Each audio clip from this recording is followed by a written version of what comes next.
A paz do Senhor, falando EBD, de volta nesta feita com as lições bíblicas CPAD, Sala dos Jovens.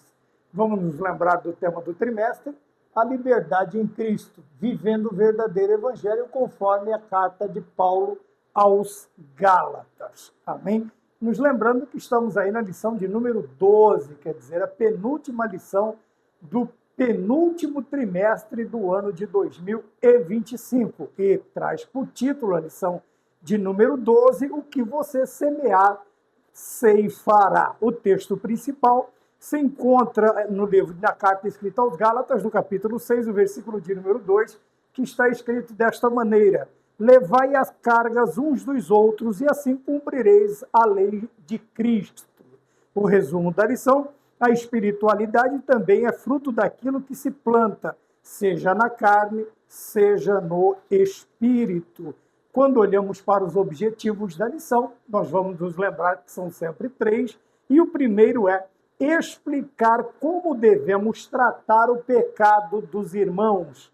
2, como compreender que precisamos levar as cargas uns dos outros. E o terceiro objetivo, apresentar a lei da semeadura.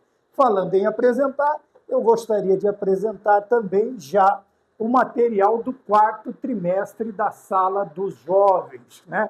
Com uma bela diagramação, uma capa muito bonita. Então, nós temos aí o tema do último trimestre, do quarto trimestre do ano de 2025, que será exortação, arrependimento e esperança. O ministério profético de Jeremias, muito interessante, né? Também conhecido como o profeta das lágrimas, aquele profeta que mergulhou a sua pena, né, de escrever nas lágrimas, o oposto de Isaías, que mergulha a sua pena no fogo, tá bem? Aí nós vamos entender, vamos compreender, vamos aprender por que o ministério profético de Jeremias, além é chamado de profeta das lágrimas, apesar de exortações, arrependimento e esperança. Então está aqui o material do quarto trimestre da classe dos jovens da editora CPAD. Tá bem? Aproveitando também, né, sempre pedindo aí humildemente a você, irmão, amigo, que você que nos acompanha, se você puder nos ajudar comentando, se inscrevendo, compartilhando, se você puder nos ajudar curtindo também as aulas, né, eu te peço encarecidamente que você nos ajude. No nome do Senhor Jesus Cristo. Deus nos tem abençoado grandemente através da vida de cada um de vocês. Tá? E pedir a vocês que nos ajudem. Ajudar como? Primeiro, orando. Segundo, compartilhando, se inscrevendo, comentando, curtindo, nos ajude para que o aplicativo ele entenda que é importante a apresentação deste canal para demais pessoas. Nos ajude no nome de nosso Senhor Jesus Cristo, mas não posso deixar de agradecer a cada um de vocês que tem feito, eu não vou chamar de sucesso, mas a expansão deste canal, o crescimento deste canal, que tem por objetivo, como o nome já diz, falar de escola bíblica dominical. Tá bem? Lição de número 12, semear, ceifar, é o tema da lição. O que você semear, ceifará. Tá bem? Então, nós separamos, como sempre, né, algumas palavras, semear e ceifar, levar a carga uns dos outros, e como devemos tratar o pecado dos irmãos. Quando nós olhamos algumas situações, a tendência é nós pensarmos, né? Semeadura, quer dizer, o ato de você semear, e o ato de você colher, que é o ceifar, né? O que você vai colher, o que você vai receber em troca daquilo que você plantou. E há vários ditados aí na terra que trazem por ensinamento a importância do cuidado do que você vai semear. Óbvio, porque não se colhem uvas de limoeiros, não se colhem laranjas de aboboreiras, não se colhe coco de qualquer outro tipo, né? Eu estou tentando lembrar aqui, tem alguns aqui no quintal de casa, né, que não é pequeno, mas graças a Deus temos alguma, e nós colhemos aquilo que nós plantamos. Esta é a ideia da lição de hoje, do segmento do nosso pensamento, daquilo que nós estamos tentando aprender com a lição. Quando falamos de semear e ceifar, nós estamos falando de uma sequência, tá? Não se colhe sem plantar e não se planta para não colher. Tá? A questão de semear e ceifar, você vê duas realidades. Você não pode ceifar, colher o que não plantar, e ninguém planta para não colher. Ora, nem que seja a sombra, nem que seja a beleza das pétalas de uma flor, né? Seja ela qual for, colorida, ou de uma cor, ou de outra, ou multicor. Quer dizer que aqui nós temos a esperança. A esperança. Quando eu olho para semear e ceifar, eu lembro da vida do semeador e também do ceifador, e me lembro de um hino de Osés de Paula. Veja que o semeador, ele semeia com muito esforço, com muito trabalho, com muita dedicação. Mas, obviamente, entre o semear e o ceifar, como nós veremos na lição, há um espaço, há uma lacuna. Por quê? Neste espaço, nesta lacuna, entre semear e ceifar, vai haver aí momentos de esperança que fogem, uma grande parte desses momentos foge do controle do semeador, né? Principalmente as intempéries, principalmente a força da natureza, que o semeador, obviamente, vai esperar que sejam favoráveis à sua cultura. Cultura que eu digo é aquilo que ele planta, é aquilo que ele colhe, é com o que ele trabalha. Então, tem a cultura do arroz, tem a cultura do feijão, tem a cultura de grãos, de sementes, disto e daquilo, né? Horti e frute que nós precisamos, né? Agora, hortifruti, quer dizer, de hortaliças e de frutas. São culturas que nós semeamos, ou com que as pessoas trabalham. Então, nós vamos falar sobre esta sequência, quer dizer, não há lógica uma sem a outra, não funciona. Tá? Ninguém semeia para não colher, simplesmente para deixar lá abandonado. E ninguém ceifa se ele não colher. Ora, se ele estiver ceifando num lugar que ele não plantou, obviamente ele está cometendo um erro gravíssimo, né? Um roubo, vamos dizer assim, daquilo que ele está praticando. Na segunda parte, nós temos a ideia de levar a carga uns dos outros. Tá bem? Quando a Bíblia fala de carga, geralmente quando nós falamos sobre carga, se você falar com algumas áreas de trabalho, principalmente o transporte, seja ele rodoviário, ferroviário, seja transporte aéreo, quando fala de carga, está falando de algo que vai dentro dos compartimentos destes veículos aéreos, ferroviários, rodoviários, e assim, né, tem o marítimo. Está se falando do quê? De peso. Quando você olha para o caminhão, para isto, para aquilo, você vai ver lá tara, alguma coisa assim, outra que vai te dar uma ideia do peso líquido e do peso bruto total que está sobre, contando também, né? Contando um dos dois pesos, conta toda a peça, quer dizer, o que está usando para transportar e o que é transportado. E depois é separado e fica-se só com o que a carga realmente está sendo transportada.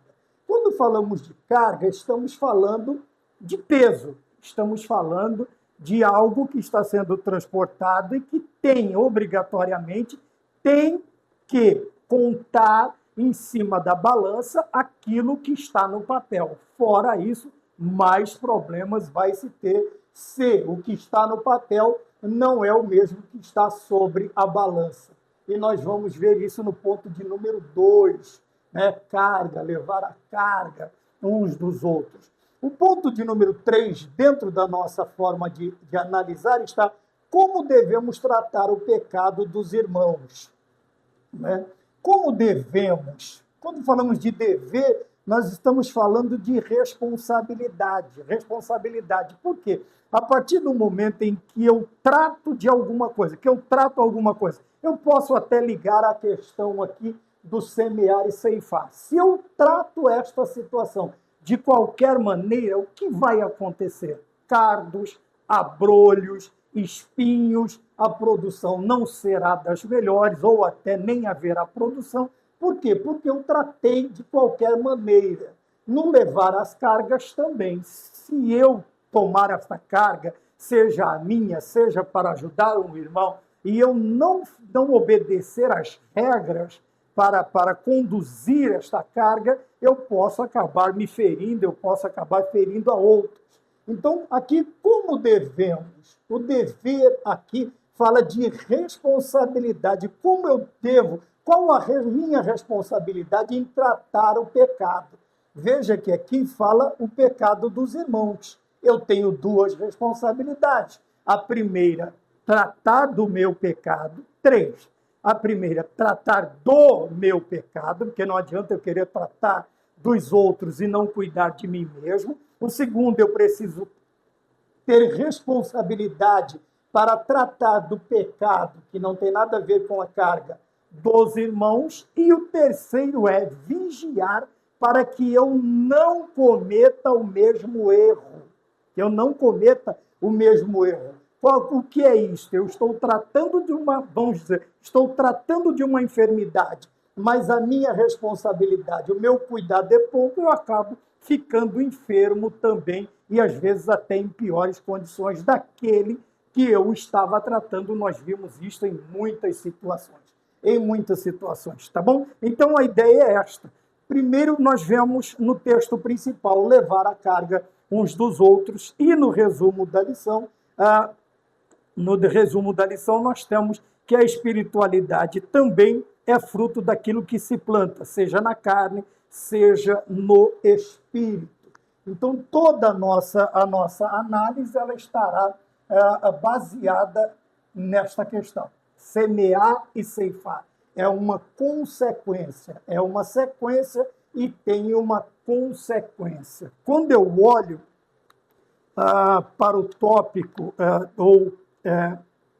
o tópico na introdução da lição, está escrito assim: o apóstolo Paulo se detém no início do capítulo, do último capítulo, obviamente, desta carta que nós estamos tratando, os Gálatas, a tratar de forma como a verdadeira liberdade cristã pode ser vivenciada na comunhão dos santos. Veja, apesar de ser chamada de liberdade cristã, há uma forma certa e há uma forma errada de vivenciar esta liberdade cristã.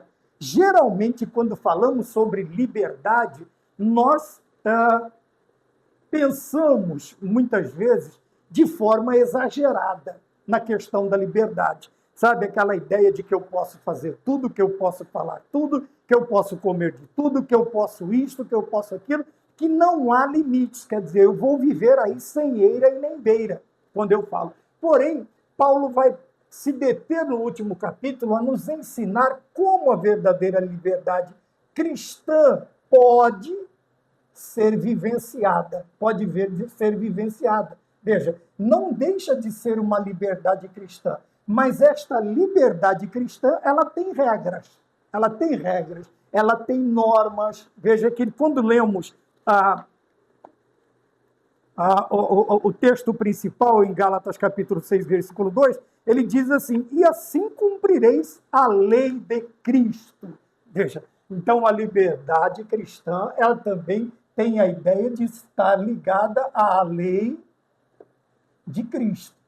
Veja, apesar de todos os pesares, volta a questão de haver uma lei, de existir uma lei. Quer dizer, não é bagunça, não é viver de qualquer jeito. não é viver do jeito que eu quero, não é viver do jeito que eu penso, não é viver do jeito que eu entendo, não é viver aí como se eu tivesse vivido amarrado a vida inteira e agora me soltaram e eu vou viver do jeito, fazer tudo que eu não pude fazer.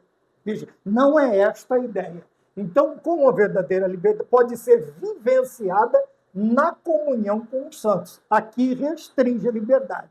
A liberdade agora, ela está ligada à questão da comunidade, do viver em comunidade, de viver em uma sociedade cristã.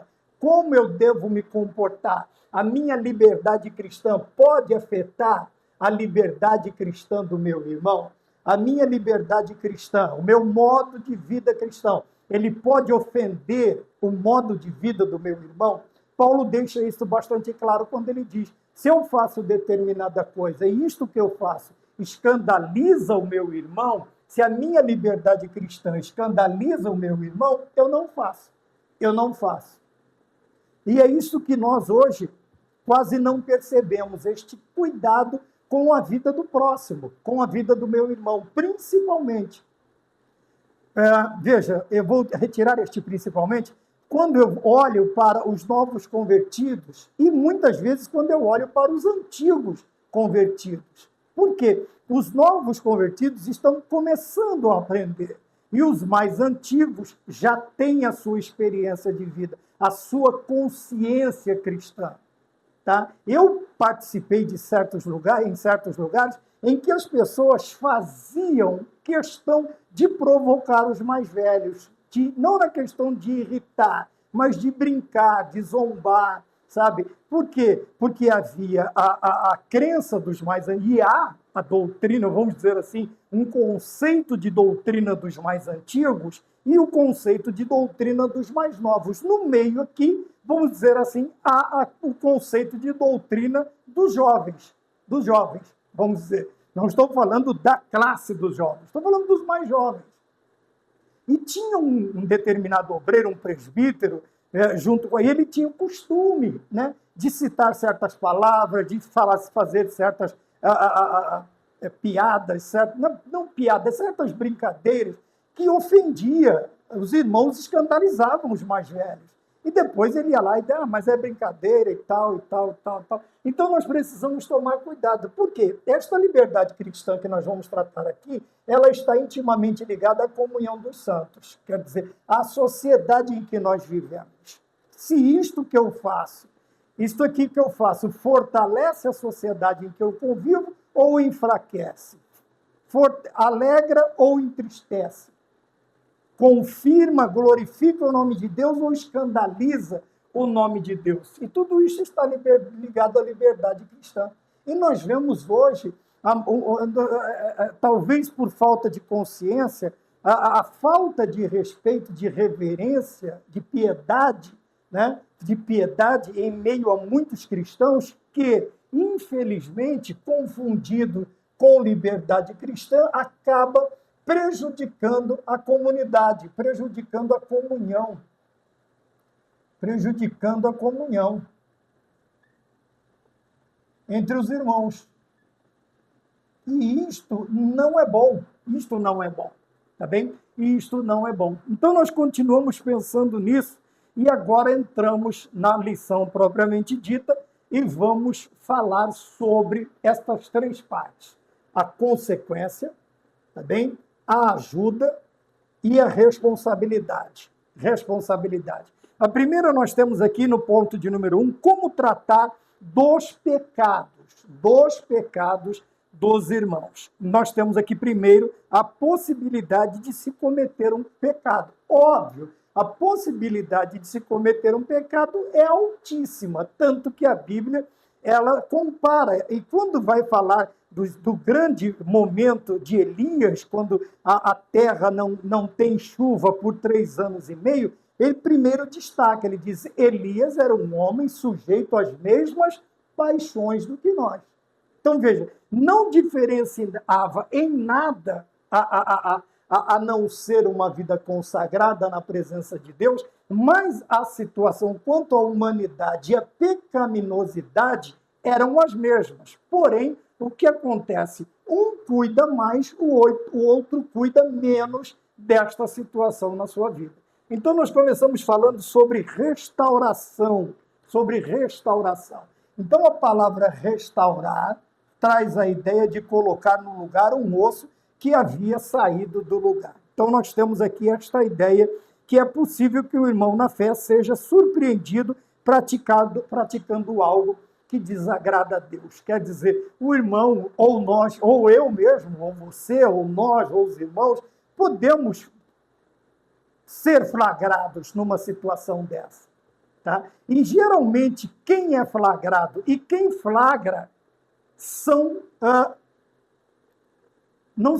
é a mesma situação como poderia dizer, com visões diferentes. Lógico que o que está do lado de lá sendo flagrado, ele vai estar envergonhado. E o de cá, ele está constrangido, ele vai se sentir constrangido porque ele está vendo o irmão cometer um pecado. É neste momento que nós precisamos desta ideia de como tratar, né? De como tratar o pecado dos irmãos. E Paulo usa a palavra restaurar. Veja, ele usa a palavra restaurar, está aqui. Né? Quando nós encontramos esta situação. E ilustra, veja, o comentarista ilustra a questão da restauração, ou esta situação de flagrante, ele ilustra como colocar no lugar um osso que havia saído deste mesmo lugar. Lógico, as duas situações são dolorosas, porque quando se desloca um osso, obviamente, né, seja trabalhando, praticando esporte, a dor é muito grande. Mas, agora, para consertar o problema, vamos dizer assim, para recolocar o osso de volta no seu lugar, a dor é mais lancinante ainda, dói muito mais. Por quê? Você já está dolorido. Veja, o osso saiu do lugar, talvez você nem percebeu. Então é aquela dor que você não percebe. O duro é quando é a dor e você sabe o que vai acontecer. Você já está sentindo dor, vai sentir mais dor, mas você está consciente de que vai sentir essa dor. Parece que triplica, duplica a dor que você já está sentindo, porque você já antevê o que vai acontecer com você. Então, o restaurar traz a ideia aqui, veja, que o machucado, o deslocado, ele já está sentindo dor. Onde repousa a responsabilidade? No restaurador. Ele tem que pensar que o outro já está sentindo dor. Já está. E você tem que fazer algo e sabe que vai doer mais ainda. Porém, você precisa fazer isto acontecer com o menor dano possível. Quer dizer, ele vai sentir dor? Vai. Mas eu preciso ter a responsabilidade de fazer com que isto, a dor não seja, sabe, você chega aqui, é só colocar no lugar, o cara pega lá, dá uma puxada. Não. Tem aquele outro que ele vai olhar, ele vai contar, ele vai conversar, ele vai falar até 3. No 3 eu vou puxar, no 2 já puxou, já doeu. Por quê? O restaurador, aqui a responsabilidade pesa sobre o restaurador.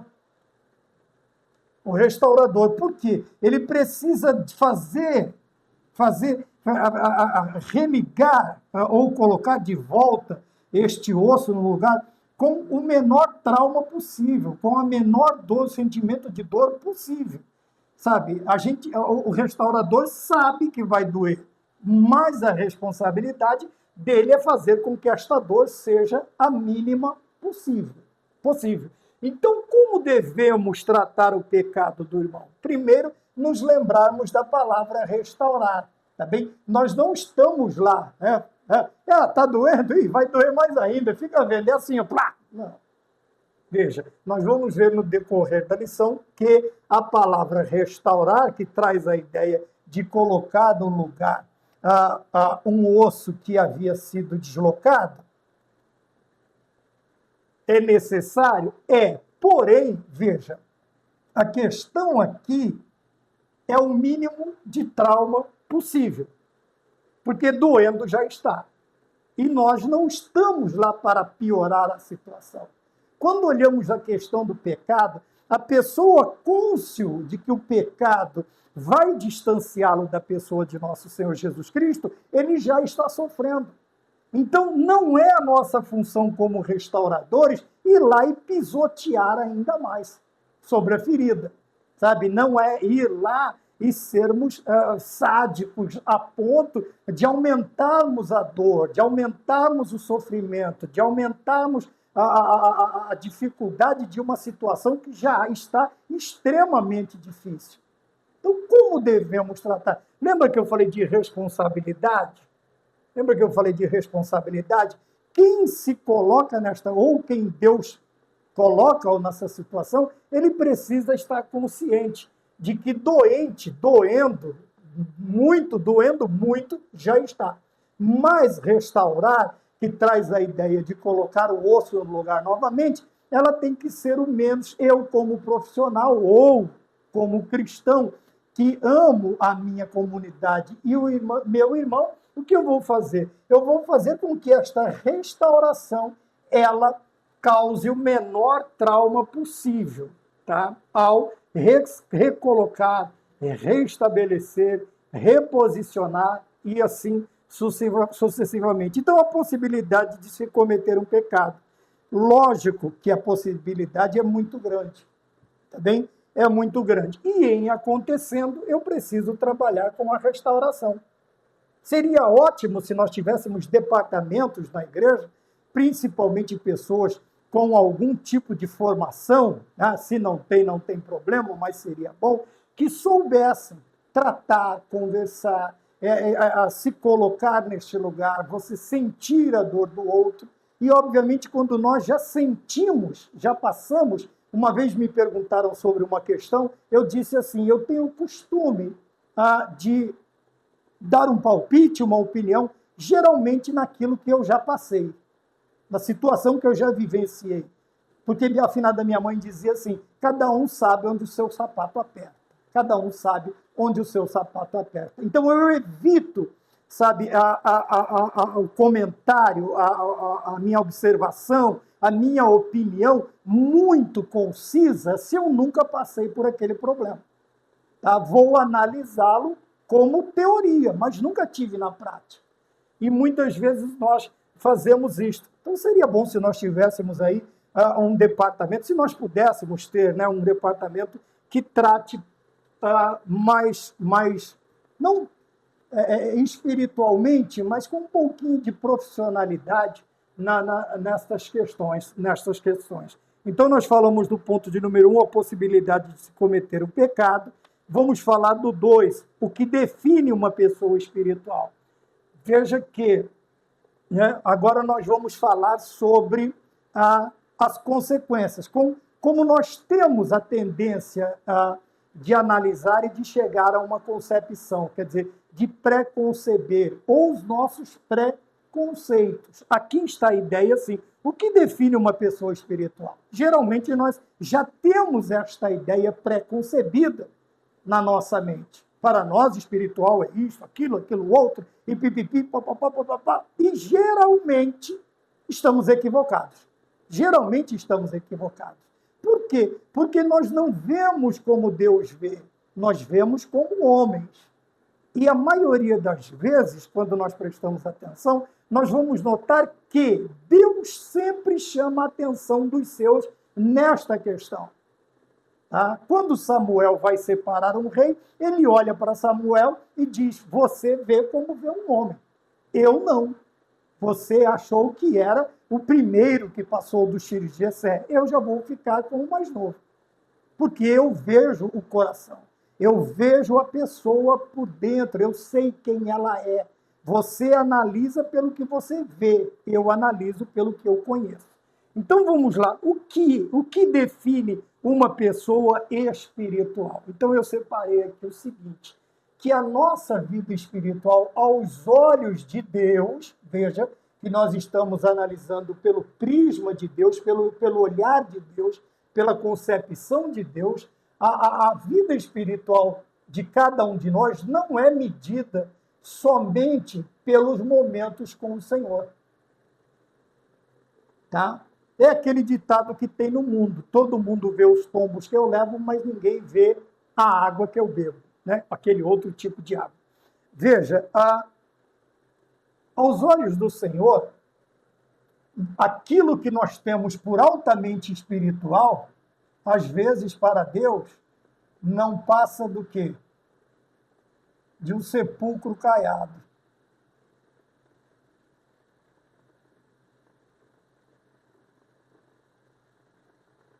E aquilo que nós consideramos como perdido, como sem chance, como sem condições, não há esperanças, Deus deposita a toda, vamos dizer assim, as suas fichas naquela pessoa. Naquela pessoa. Quantos personagens bíblicos nós não temos desta maneira? Veja, aos olhos do Senhor. Mas também, aos olhos de Deus, nós somos analisados, a nossa vida espiritual, ela é medida também pelos nossos momentos com quem? Com os nossos irmãos. E o Senhor vai levar em consideração isto. Como é que nós tratamos os nossos irmãos? Qual é o relacionamento que nós temos com ele? Qual o tempo que nós gastamos com ele? Veja, porque neste sentido, entendam, por favor, o que eu estou falando, a questão de momentos com o Senhor é de momentos em que nós, desculpa eu dizer isto, e muitas vezes nesses momentos com o Senhor, não somos nós, apresentamos aquilo que nós queríamos ser, que nós gostaríamos de ser. É por isso que quando o Senhor nos chama, Ele nos chama para ter uma conversa sincera, honesta, não fingida. Tá? São muitos os termos usados, porque aqui, quando nós estamos em momentos com o Senhor, uma grande parte destes momentos é visto pela igreja, é visto pelos nossos semelhantes, por aqueles que estão do nosso lado. E nós fazemos o quê? Nós fazemos de tudo para parecermos extremamente espirituais. Porém, veja que nós estamos diante dos olhos do Senhor. E toda esta aparência ela vai cair por terra. Já começamos por aqui. A segunda é que, diante do Senhor, nós somos uma coisa. Agora, diante dos nossos irmãos, nós tratamos totalmente diferente. Ora, e é clássico o versículo, como quando João diz assim: como é que você fala que ama a Deus que você não vê, quando você abomina o irmão que você vê? Você odeia o seu irmão. Não há coerência, não há razão. Tá? Não há, infelizmente, o vento está balançando um pouco aqui o celular. Desculpe, não dá para consertar agora. Então, vejam bem, a nossa vida espiritual, aos olhos de Deus, ela é medida mais pelos nossos momentos com os nossos irmãos do que com os momentos do Senhor. Eu expliquei a primeira parte. E a segunda parte, geralmente, o que nós dispensamos para os nossos irmãos, o que nós dispensamos para os nossos semelhantes.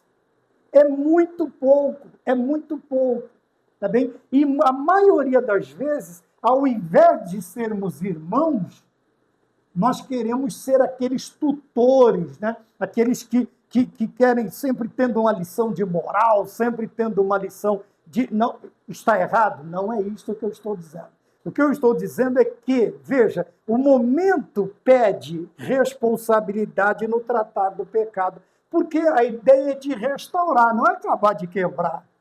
Ou, pelo menos, fazer esta restauração, mas ele tem que sofrer, tem que sentir o pecado. Não é você, não sou eu quem vamos fazer o nosso irmão sentir as dores da sua transgressão, mas o Senhor é quem vai corrigi-lo. A nossa questão é somente restaurar. Então, vejam bem, o ponto de número 1, 2, ele vai dizer assim, o que define uma pessoa espiritual? Então, o que define uma pessoa espiritual é os seus momentos em comunidade, é o seu momento na igreja que eu digo assim, no meio dos irmãos, no meio das situações em que nós precisamos, aquela, principalmente como já foi lido, aquela situação em que nós flagramos alguém num delito.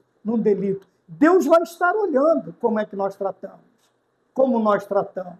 Veja que há uma parábola na Bíblia, que o chefe foi viajar, mas quando voltou, quando ele saiu, o que o empregado fez? Ele judiou, ele deixou passar necessidade, ele tratou de qualquer jeito, é como se ele fosse um tirano, um dono. Mas toda viagem tem um retorno. Então ele volta. E quando este empregado tem a surpresa da volta do Senhor, que tratava muito bem os seus funcionários, o que ele tenta fazer agora? Consertar a situação. Só que não tem mais jeito.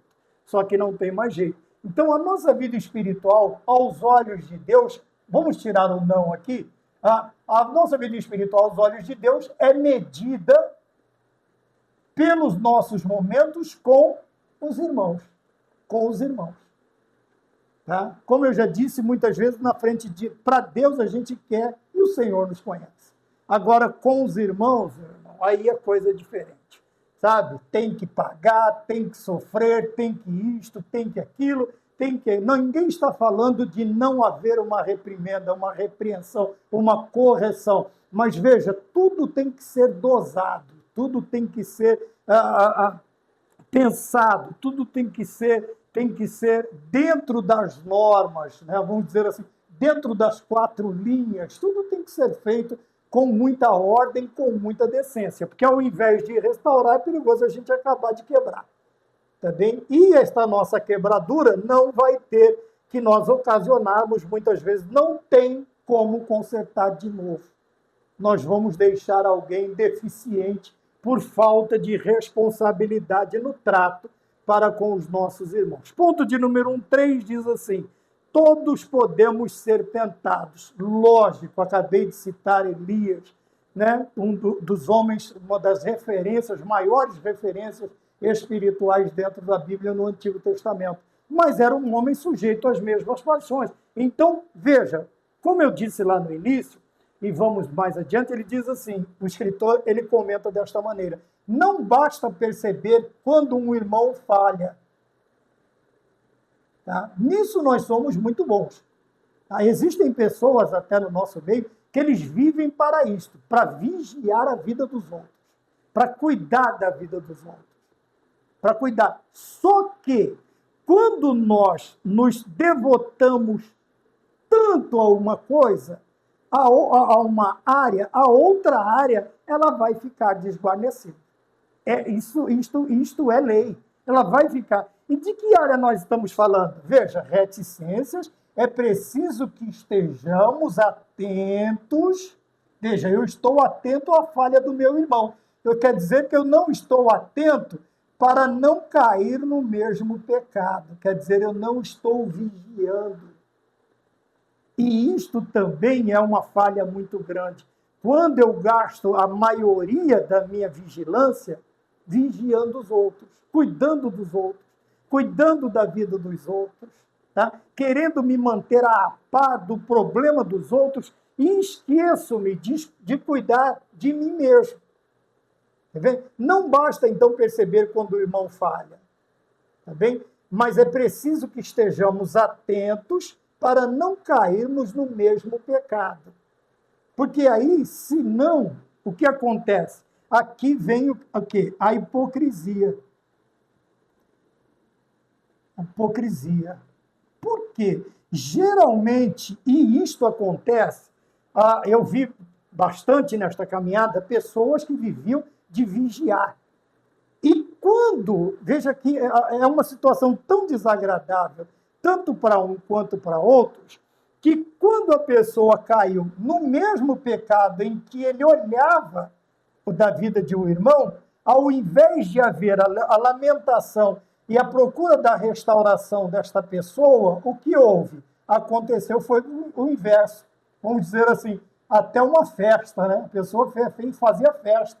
aí cuida tanto dos outros, fala tanto dos outros, fala tão mal da vida dos outros, o irmão é isso, o outro é pecador, o outro não merece, o outro não devia nem estar na ceia, isto, aquilo outro. E o que acontece? Geralmente, quando esta situação acontece, o tratamento que nós dispensamos para o outro, nós ocultamos para nós. Aí tem a hipocrisia. Por quê?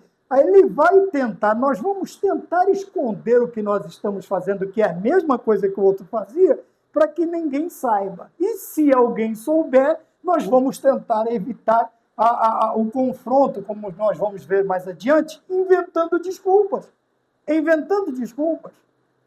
Sabe? Negando, foi por causa disso, foi por causa daquilo. Ora, mas até bem pouco tempo atrás, você estava querendo tirar o irmão do rol de membros, e agora que é você, como é que nós vamos fazer? Não, porque a hipocrisia.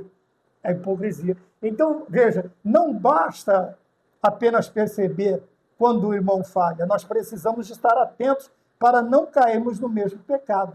E isto só acontece quando nós estamos extremamente vigilantes. Mesmo estando vigilantes, pode acontecer? Pode. Mas veja, pau que dá em Chico, dá em Francisco.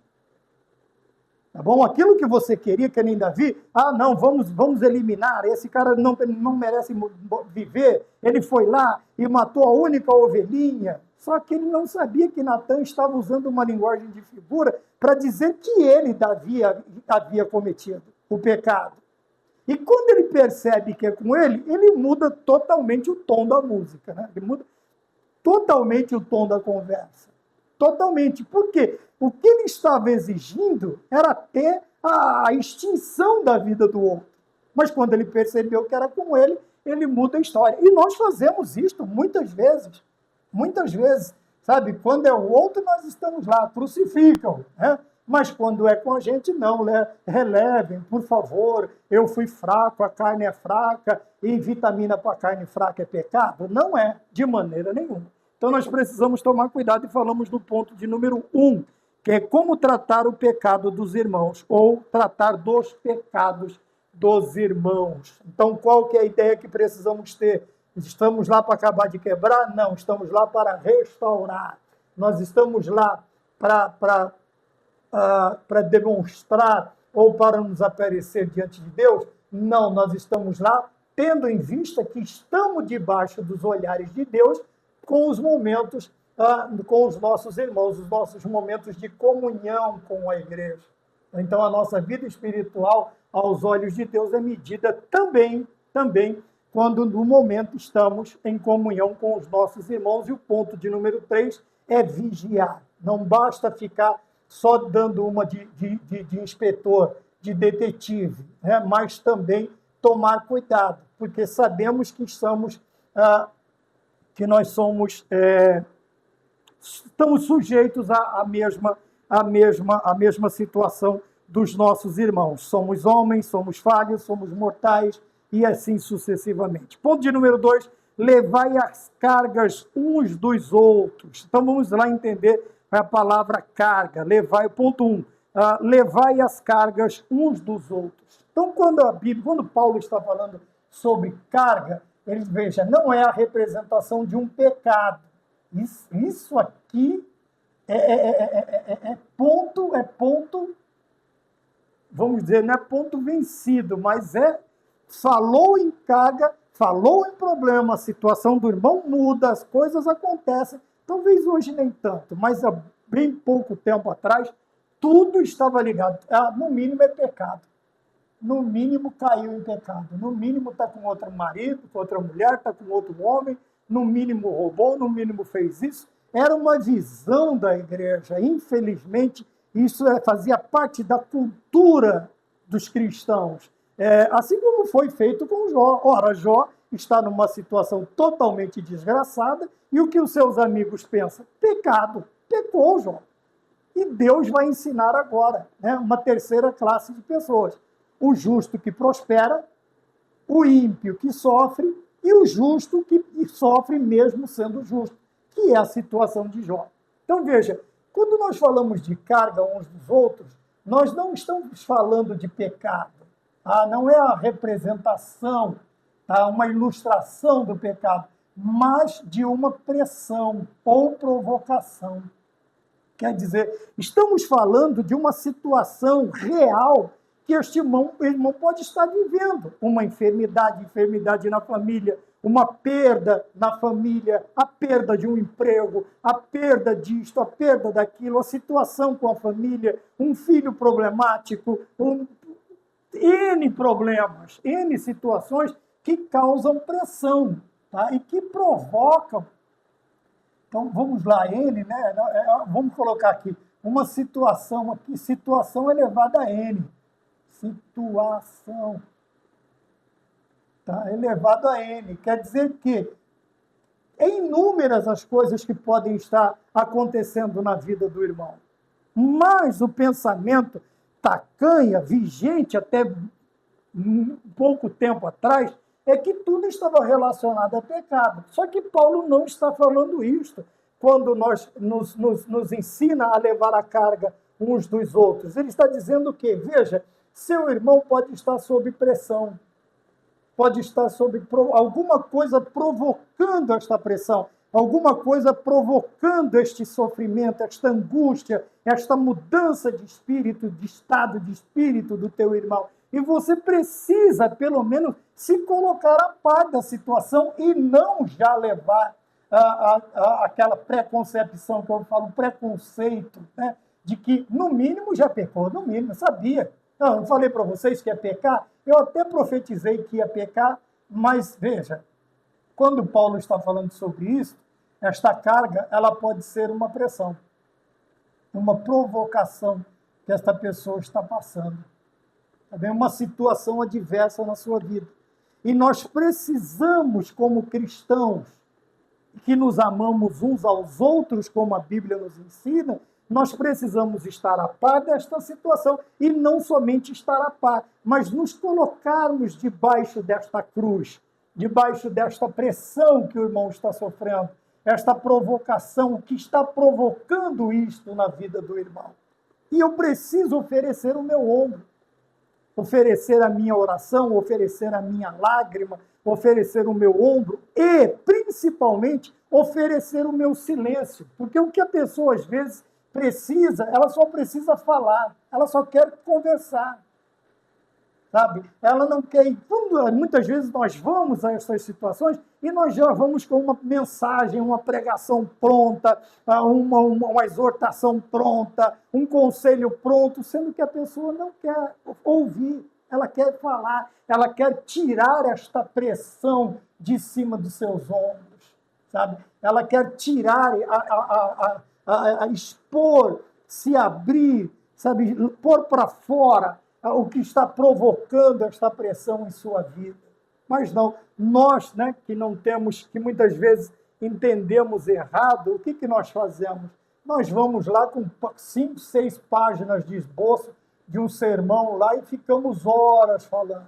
Quando saímos, a pessoa está na mesma situação, ou até pior, porque agora ela está triste, irritada e com problema.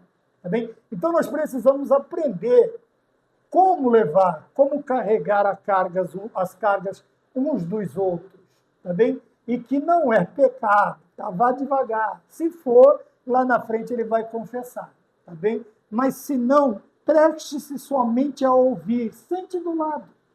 Empreste o seu ombro, empreste os seus ouvidos. E seja um irmão no momento de dificuldade, tá? Então, nós já falamos aqui sobre levar as cargas uns dos outros. Tá bem? Então, esta carga, com essa situação, que é a carga, ela pode ser N situações. Você, tá? E nós, muitas vezes, vamos lá, ao invés de ajudar, nós acabamos piorando a situação. Ponto de número 2, ele vai dizer assim, o que você acha de si mesmo? Né? Aí você diz, irmão, desloca um pouco do sentido? Não. Por quê? Veja, o que nós pensamos de nós mesmos pode interferir na maneira em que nós tratamos os outros. Por quê? Veja, Ponto de número 2 diz que o orgulho pode nos fazer pensar que somos superiores. Na hora, nesta situação, neste momento, o que é que vai conduzir? Lembra que eu falei que a melhor coisa para você falar com propriedade é sobre coisas que você já passou, você sofreu aquilo, você sentiu na pele, então você sabe como o que Deus fez para te ajudar a sair dessa situação. Mas, quando nós pensamos de nós mesmos, principalmente nesta situação de tratar o outro, quando o orgulho, a jactância, quando nós pensamos demais sobre nós mesmos, podemos fazer que isso pode nos levar a uma consciência de que somos superiores.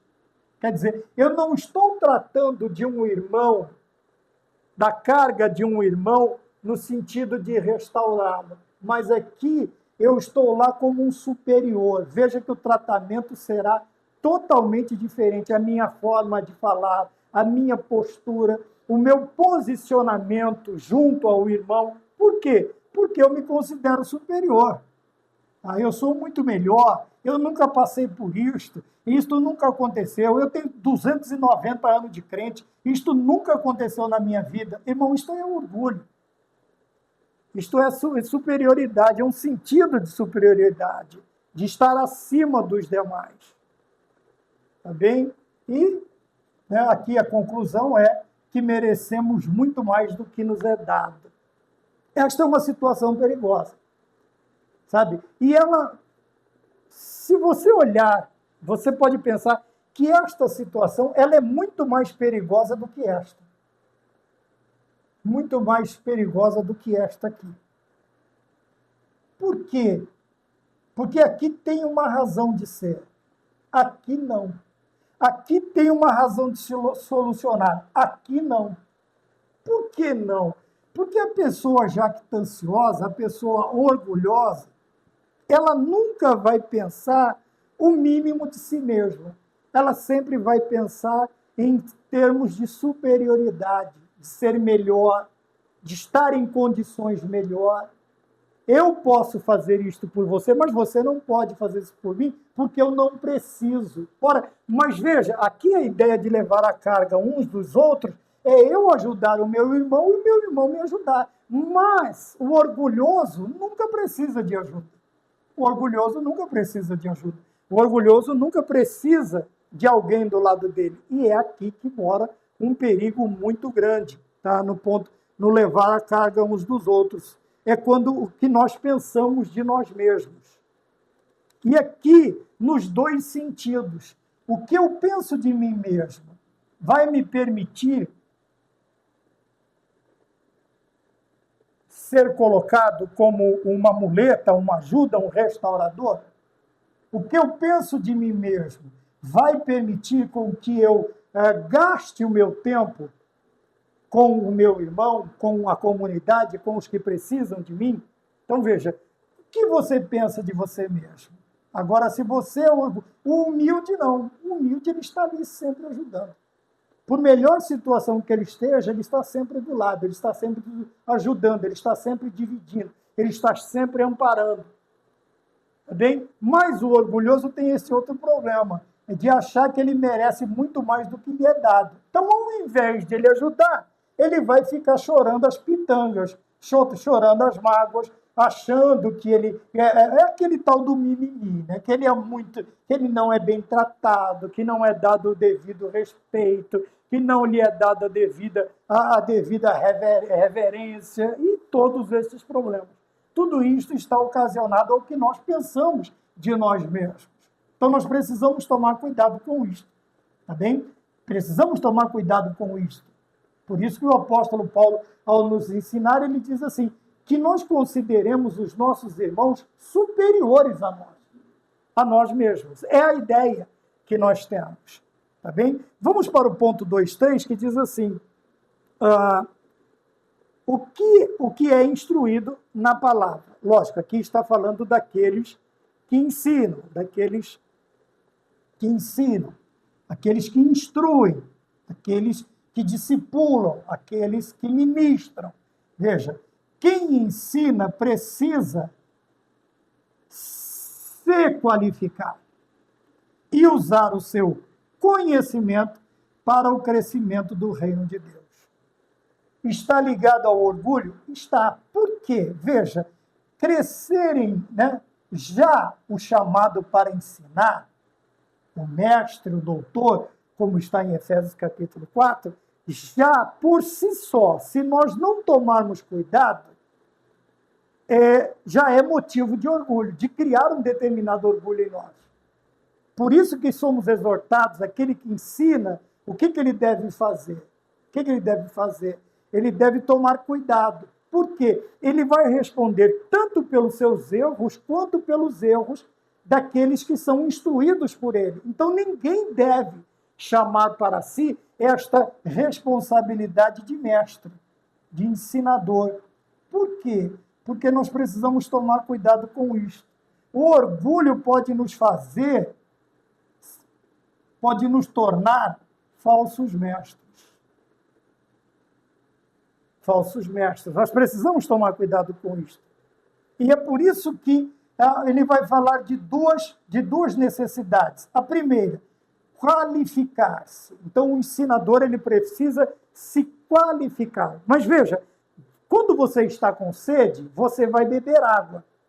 Quando você vai estar com muita sede, você corre para beber água desesperadamente.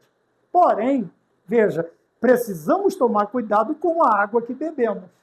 Se ela é potável, tá bem? Se ela está em condições, se é potável, ela está em condições de ser ingerida, de ser bebida, tá bem? Então, veja, quem ensina precisa se qualificar, mas tome cuidado com as fontes.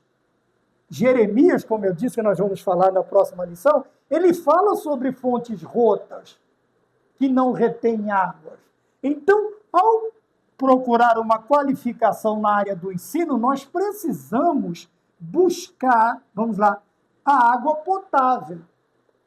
Tá bem? Quer dizer, os locais que realmente estão comprometidos, homens e mulheres realmente comprometidos com a palavra de Deus e a doutrina do Senhor, seus preceitos, seus mandamentos, suas ordenanças, os bons costumes. Nós precisamos tomar cuidado, porque não é porque você está com sede que você vai baixar lá no meio-fio, como diz, vai cocar lá no meio-fio e vai começar a pegar água que está correndo ali na sarjeta. Lógico que não. Ainda que você peça água no lugar, isso já aconteceu comigo, aqui os dias são muito quentes, no verão, devia estar fazendo uns 40 graus, e eu pedi um copo com água, para que eu pudesse beber. E a pessoa disse, só tem essa aqui, tirou da torneira ali a água natural do jeito que estava. Ora, eu agradeci e bebi. Não estava geladinha, não estava do jeito que eu queria, mas pelo menos era uma água potável. Eu pude beber e saciei a minha sede, até que eu encontrasse outro lugar para pedir água novamente, porque o meu trabalho era nas ruas. Hoje é um trabalho interno, tá bem? Então, veja, quem ensina, ele precisa se qualificar, mas cuidado onde você está buscando esta qualificação para não estar colocando veneno na panela. Vamos lembrar do profeta de novo. Para não colocar veneno na panela, tá bem? Para não colocar. E ao se qualificar, veja, usar o seu conhecimento para o crescimento do reino de Deus, não para a sua autopromoção, que faz parte do orgulho. O orgulhoso, dentro desta situação, ao se sentir qualificado, o que ele vai fazer? Ele vai usar o seu conhecimento para quê? Não para o crescimento do reino, mas para a sua autopromoção, para humilhar, para castigar, para se apresentar. Tá? E isto, obviamente, não tem nenhum tipo de proveito, Então, ponto de número 2, nós falamos sobre levar a carga uns dos outros. O que é levar a carga, o que você acha de si mesmo, e o terceiro ponto, o que é instruído na palavra. Quem ensina precisa se qualificar. Tá bem? E uma pessoa espiritual, qual é o prazer dela? É fazer discípulos, é fazer com que o reino de Deus cresça. Ele vai colaborar com o seu conhecimento, tá, para o crescimento do reino de Deus. Fazendo o quê? Discípulos. Fazendo discípulos. Ponto 3, colhendo o que se planta, Deus não se deixa escarnecer. Aqui nós entramos também neste ponto. Como devemos tratar do pecado dos irmãos? Tá bem? E o primeiro é: Deus não se deixa escarnecer. Vamos lá. Tratar pecados. Nós falamos até agora como tomar cuidado. Agora nós vamos falar que, apesar de todos os cuidados, nós precisamos tratar do problema. É como se fosse uma doença, uma enfermidade, uma ferida, um machucado. Tá? Apesar de doer, veja, ao colocar o osso no lugar novamente, vai doer, talvez até mais do que quando ele saiu do lugar. Mas precisa ser colocado, porque senão isso pode gerar uma perda do membro, isso pode ser vai necrosar o membro, vai infeccionar, vai inflamar, vai uma questão. Então, veja, e a filha da minha mãe, ela sempre dizia assim para mim: Maurício, determinados remédios, o que há de cura e o que aperta segura. O que acontece nos nossos dias é isso aqui. Deus tem sido apresentado erroneamente como uma divindade boazinha. Tá? Aí eu coloquei: não confundir bondade. Deus é bom. E assim, né? Deus é misericordioso e a sua bondade dura para sempre. Agora a questão aqui é quase colocando Deus como um tétere, né? Como um tétere. Quer dizer, como, sei lá, como é que fala? Aqueles bonecos ligados a fios, né? Esqueci como é que é o nome. Um tétere, esqueci. Então, veja, uma divindade boazinha. Como assim, boazinha? Por que diferente de bondade? Porque, apesar de Deus ser bom, ele vai tratar das nossas feridas. Ele vai colocar o osso de volta no lugar. Já o Deus bonzinho que eles pregam hoje é aquele Deus que prega assim: venha como está, fique como quiser e saia da maneira que bem entender. Tá bem? Ele não vai tratar do problema, ele não está preocupado com o problema, ele não está preocupado com a vida dos seus servos. É este Deus, na maioria das vezes, representado e a maioria das vezes aceito. Esse Deus, ele é acreditado pela maioria, ele é acreditado, aceito pela maioria. Porque quem quer um Deus que se interfere na minha vida, mesmo sendo bom? Mas se interfere na minha vida, não deixa eu fazer o que eu quero, não deixa isto, não deixa aquilo, quer que eu pare com isto, quer que eu pare com aquilo. Então, veja, a ideia hoje em dia errônea é esta: uma divindade boazinha. Então, Deus é bom. Que não tem nada a ver com esse boazinho aqui, tá? Uma divindade boazinha. Porque é quase assim, uma divindade bobinha, né? Uma divindade que eu vou fazer, Deus vai perdoar, amanhã eu peço perdão, fica tudo certo. Errado, errado. 3:1, vamos lá. Deus não se deixa escarnecer. Por quê? O que o homem semear, ele vai ceifar. Agora vamos voltar lá no princípio, acho que é 5:7 de Gálatas. Tá bom? Isto aqui nós ligamos ao 3:1. Ao 3:1.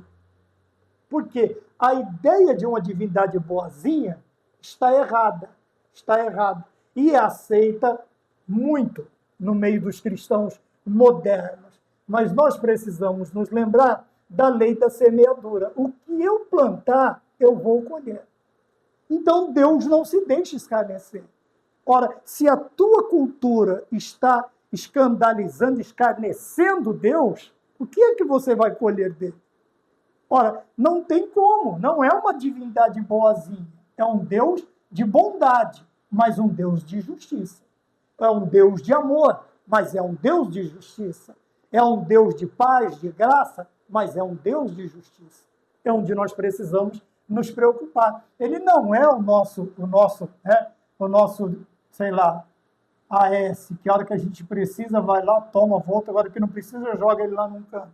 Ou como nós podemos simbolizar aquela criança, né? Quando ele quer um determinado brinquedo, ele vai lá e busca. Quando ele não quer brincar mais, ele joga num canto, numa caixa qualquer, e até ele se lembrar desse brinquedo de novo, pode levar aí muitos dias. Então nós precisamos tomar cuidado com isto. Deus não se deixa escarnecer. apesar das várias pregações que nós ouvimos hoje, elas estão erradas. Tá? O que você plantou, uma hora vai te alcançar. Você planta, semeia aqui e colhe aqui. A colheita, uma hora ou outra, vai te alcançar. E você vai ter que colher o que você plantou. Tá? Esta é a lei da semeadura. 3:2, plantando e colhendo. Tá? Outra ideia, veja, eu disse aqui que o que você semeia, uma hora ou outra você vai colher. No ponto 3:2, eu separei aqui, ó, nem sempre as nossas ações, boas ou más, boas ou ruins, terão frutos imediatos. É a mesma ideia. Tá? Muitas pessoas estão se sentindo, estão vivendo regaladamente, folgadamente. Por quê? Sabe? Não, Deus não usou nenhum profeta, Deus não está falando nada, Deus não está... Às vezes pensamos que Deus está sendo até conivente com os nossos pecados. Mas aqui está o problema. Nem sempre estas ações têm os seus resultados, os seus frutos imediatos. Podem demorar.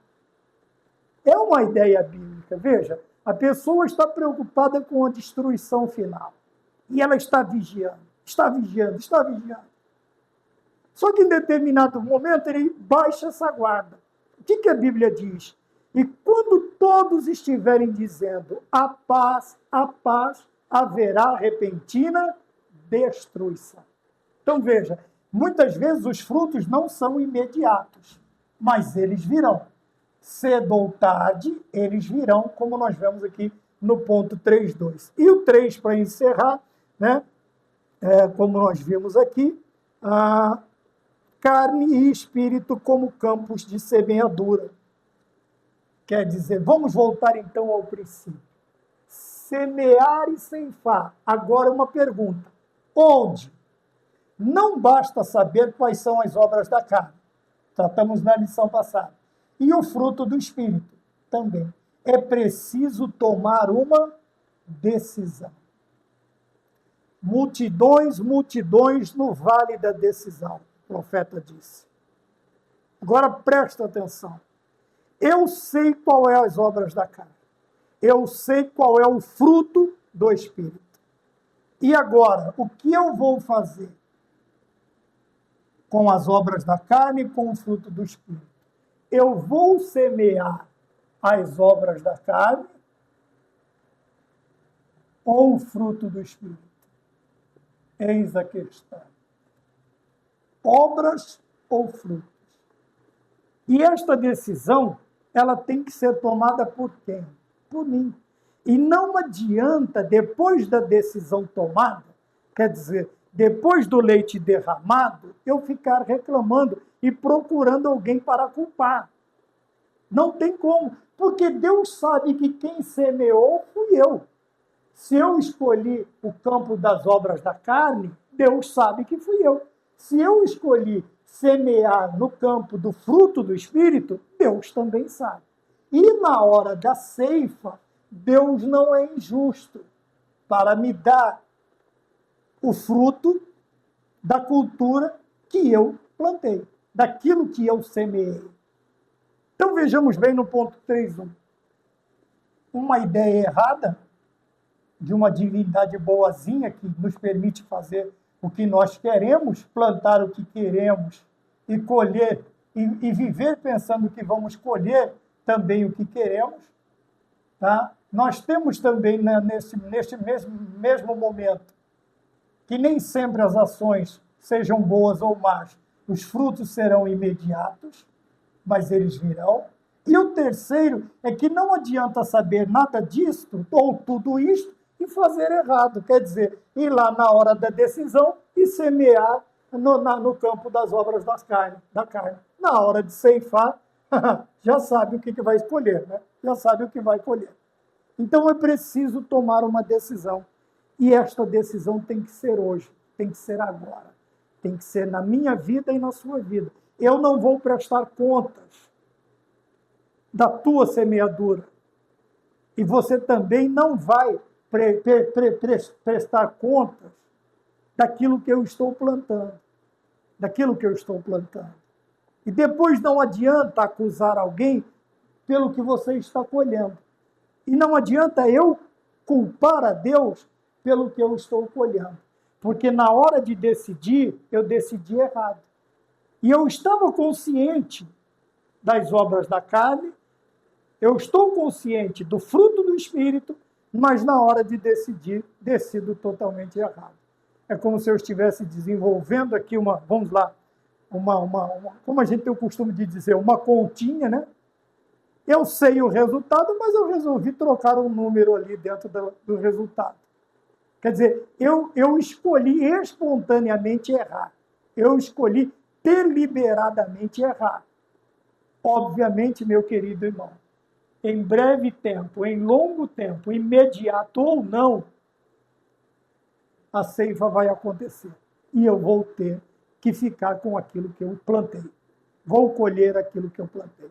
Amém? Que Deus nos abençoe. Falamos o que você semear, ceifará. Vamos tomar cuidado, porque eu acredito que não está muito longe o dia da nossa colheita. Amém? Que Deus nos abençoe e até a próxima aula. E vamos ficar todos com a paz do Senhor Jesus Cristo. Amém.